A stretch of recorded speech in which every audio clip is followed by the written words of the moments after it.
Sí, una mica ho tenia clar, no?, quan es va acabar tota la temporada i tot, però amb una part em fa pena, però també tinc clar que això és casa meva i que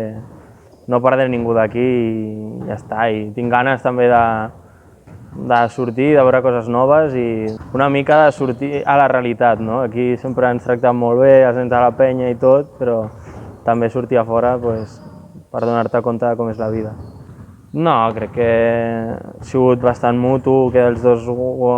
tant el club com jo, ho hem entès per igual. I crec que també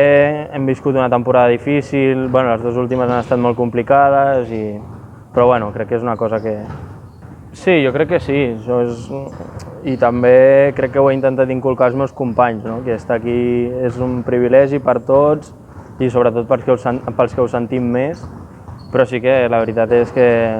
bueno, només ho has de veure, és igual, la pista està com està, les pilotes, tot és, el gimnàs, tot, és que tot és genial. Sí, jo crec que sí, sí.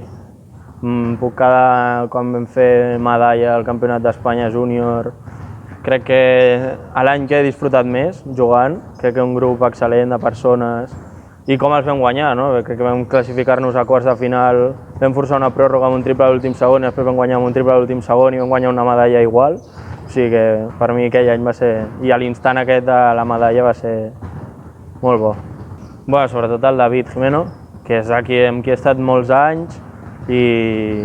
qui realment moltes coses que m'han passat com a jugador en part són per culpa seva. El Willy també ha après molt, del Dani Miret, del Marc Calderón, de tots una mica amb els que he estat. Al principi no em pensava, però després de patir lesions i tal sí que em vaig donar compte i estant aquí que tenia moltes ganes de que això es complís. Ho he lluitat tota la meva vida, al final és una cosa que quan ets petit veus molt lluny, però a mica a mica que et vas fent gran veus gent davant teu que ho fa i dius, hòstia, per què no puc ser jo el següent? No, ell sempre sap, la veritat és que això li haig d'agrair, sempre m'han fet tocar els peus a terra, la meva família, i el meu pare sí que això ha estat bastant apartat de la meva formació, sí que lo típic, no?, de disfruta, passa-t'ho bé, sobretot això, però ell no s'ha ficat mai en temes bàsquet, temes res, i no, quan vaig debutar sí que me'n recordo moltes felicitats i tot, però no res més que això, estava content, evidentment, però bueno,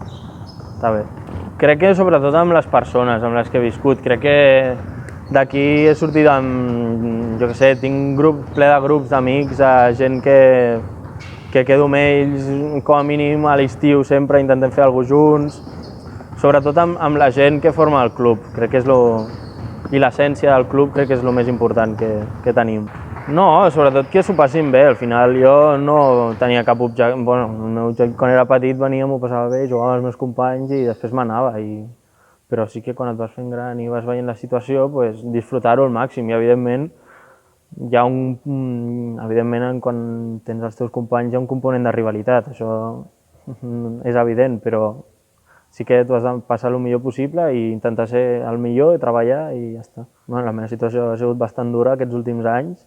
però també he tingut gent que m'ha ajudat molt, no? Ja ho vaig dir, com el Dani Moreno, la Clàudia Júlia, l'Albert, tots m'han ajudat a que no... Al final sempre he tingut el seu suport i sí que m'he passat estius sencers treballant, sense parar, per poder arribar al màxim de bé físicament a una temporada, però també ells sí que m'han ajudat a tornar, però ja et dic, molt dur, treballar, caure un cop, tornar a caure i cada vegada haver de tornar.